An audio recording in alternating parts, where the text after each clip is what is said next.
In early 2025, France stunned the world by threatening a 500% tariff on Chinese electric vehicles. The announcement sent shockwaves through the global auto industry, catching both allies and rivals off guard. This was no subtle move, it was a direct challenge to China's growing dominance in the European EV market. For years, Chinese automakers had steadily increased their market share, offering affordable technologically advanced vehicles that appealed to European consumers and outcompeted local brands.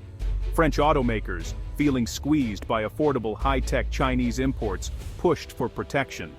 Factory workers and industry leaders alike voiced concerns about job losses and the future of France's storied automotive sector, fueling public pressure on the government to act decisively.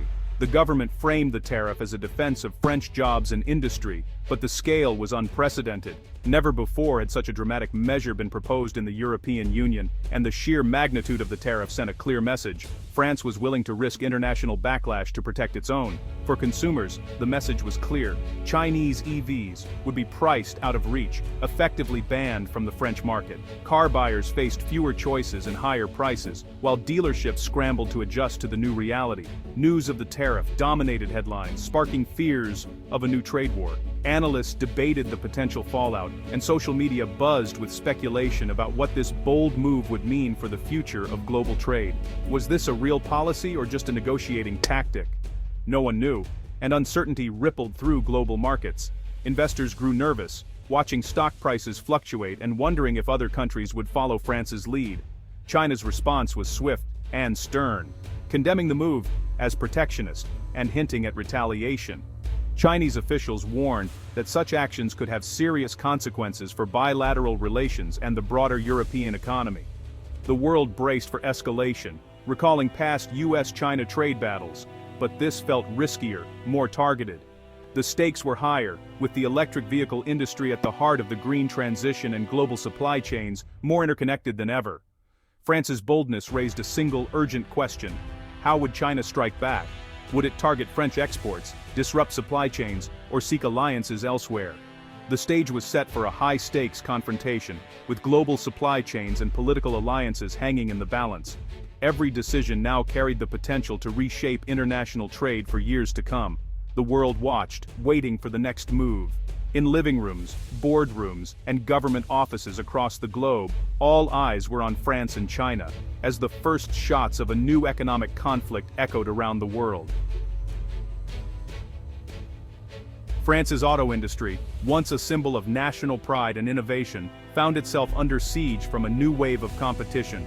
Cheaper, technologically advanced Chinese electric vehicles flooding the European market. For decades, French cars were a point of pride, representing not just engineering prowess but also the country's economic strength and cultural identity.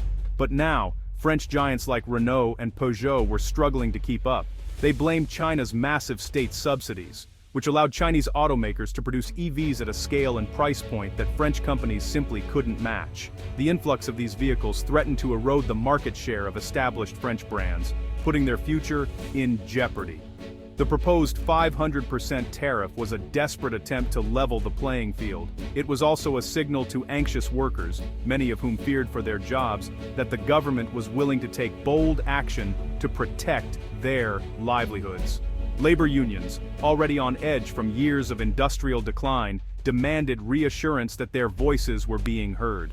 Politically, the move sent a clear message to voters. The government would fight fiercely for French jobs and national sovereignty, even if it meant risking international backlash. In an era of rising populism, such gestures carried significant weight. The strategy also aimed to rally the European Union. Paris hoped that Germany and other EU nations would join in, forming a united front against what they saw as unfair Chinese trade practices. A coordinated response could amplify the impact and set a precedent for future industrial policy. Paris wanted to set a new, tougher tone for Europe's industrial policy, one that prioritized European industries and workers over global competition, and wasn't afraid to use aggressive measures to defend them. The sheer size of the tariff, 500%, was designed to shock the world. It wasn't just about inconvenience, it was about making a statement that could not be ignored by competitors or allies. Ultimately, the tariff was a negotiating gambit. By making Chinese EVs effectively vanish from the French market overnight, France hoped to force China to the bargaining table, opening the door for new trade talks and potential compromises. The government hoped this manufactured crisis would spark broader European action, pushing the EU to take a firmer stance on trade and industrial policy. But the risk was clear. Such a drastic step could easily backfire. France risked isolating itself within the EU, damaging relationships with key partners, and triggering unpredictable economic consequences, including possible retaliation from China. In the end, the tariff was less about pure economics and more about political theater, a high-risk, high-reward move designed to capture attention, rally support, and force a reckoning on the future of French industry. The world watched closely, waiting to see if France's bold gamble would pay off, or if it would become a cautionary tale in the global struggle for economic power. The world expected China to retaliate with tariffs on French wine or luxury goods. Instead, Beijing played a different game: strategic ambiguity. China announced an anti-dumping investigation into unspecified EU products, creating anxiety across Europe. Suddenly, it wasn't just France in the crosshairs. German, Spanish, and Italian exporters all felt threatened. This move sowed division within the EU as member states pressured France to de-escalate. China's message was clear: any EU country could be next. By holding back on specifics, Beijing kept Europe off balance and in suspense. The power dynamic shifted. China appeared patient and rational, while France looked isolated. The onus was now on Paris and Brussels to respond, with the whole continent feeling the heat. China's subtlety gave it the upper hand, controlling the pace and nature of the conflict. The chess match had begun, and China had made the first clever move. Weeks later, China revealed its target, European brandy, with a sharp focus on the crown jewel, French cognac. This announcement sent ripples through the global trade community, as many tried to decipher the true intent behind the move.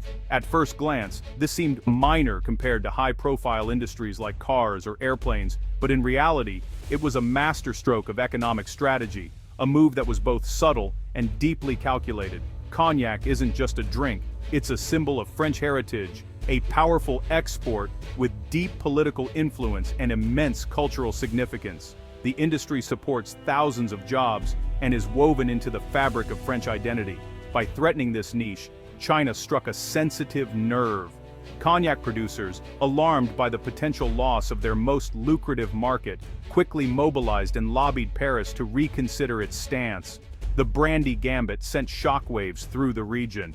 Suddenly, the industry faced the real possibility of losing access to a vital Chinese market, which accounts for a significant share of their global sales. China's move was precise, targeting a group with direct access to French policymakers, people who could influence decisions at the highest level.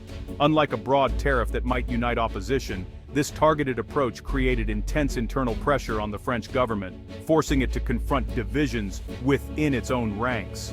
China appeared reasonable, using standard trade tools and legal mechanisms, while France's response began to look increasingly extreme and defensive on the world stage. The result: France's once united front began to crack, as domestic interests clashed and business leaders openly questioned government policy. China's targeted pressure proved far more effective than any sweeping retaliation, acting like a well-placed chess move that forced Paris onto the defensive. It isolated Paris, turning influential French business leaders against their own government and sowing discord where there had once been unity. In the end, it was economic statecraft, not brute force, that was winning the day, demonstrating the true power of strategic diplomacy in a globalized world. The tariff threat destabilized more than just the auto industry. French ports and dealerships invested in Chinese EVs faced sudden ruin. China's brandy probe sent spirits company stocks tumbling and threatened thousands of jobs in the Cognac region. The government was caught between auto unions demanding protection and luxury exporters demanding market access. China's strategy exploited these divisions, fracturing France's economic unity. French businesses with interests in China grew nervous, fearing they'd be next. The attempt to shield one sector cast a shadow over the entire French economy. For China, losing the French EV market would sting, but it wasn't a disaster. Chinese automakers had other markets and a vast domestic base. This resilience let Beijing play the long game, responding with calm and precision. China's Brandy investigation made it look like the reasonable actor, winning global sympathy. The move exposed cracks in European unity, warning other EU states not to follow France's lead. China isolated Paris, undermining a unified EU trade stance. The episode showcased China's evolution, from blunt retaliation to subtle strategic pressure. In the end, China protected its interests and reputation without a trade war. The Franco-Chinese spat was a snapshot of a world turning inward. Major powers now use tariffs and subsidies to protect key industries, fragmenting global trade. Smaller nations risk becoming collateral damage as giants clash. The new protectionism threatens global supply chains and prosperity, especially for developing economies. China's Brandy gambit showed that economic power is about resilience and strategic leverage, not just GDP. The episode also exposed the fragility of global trade rules as countries bypass the WTO. If tit-for-tat protectionism becomes the norm, the world risks a slide into instability and stagnation. The lesson, precision and patience now define economic conflict. Under pressure from cognac producers and lacking EU support, France quietly retreated. The 500% tariff faded, replaced by calls for dialogue and negotiation. China, in turn, suspended its Brandy investigation. Crisis averted. The episode proved that brute force is less effective than strategic finesse. China's subtlety achieved its aims without escalation. The story highlighted the need for governments to anticipate ripple effects and have backup plans. Trade policy can't focus on one sector alone. It must consider the whole economy. Both sides found a face-saving exit, avoiding a destructive trade war. In a tense world, the ability to de-escalate and compromise is more valuable than ever. Modern statecraft is about maintaining peace, not winning every battle. The dispute revealed the deep ties and rivalries between China and Europe. Europe needs China's market, but fears overdependence and strategic vulnerability are growing. The Belt and Road Initiative promises connection, but mistrust and friction persist. The episode showed that maximalist demands, like the 500% tariff, backfire and divide. Patient negotiation and a unified European voice are more effective. When Europe is divided, it's easily outmaneuvered, as China's Brandy gambit proved. The future of EU-China relations depends on overcoming internal divisions. The Franco-Chinese spat offered only a temporary reprieve. Deeper issues remain unresolved. The world learned that globalization's future will be shaped by daily diplomatic choices, not grand theories.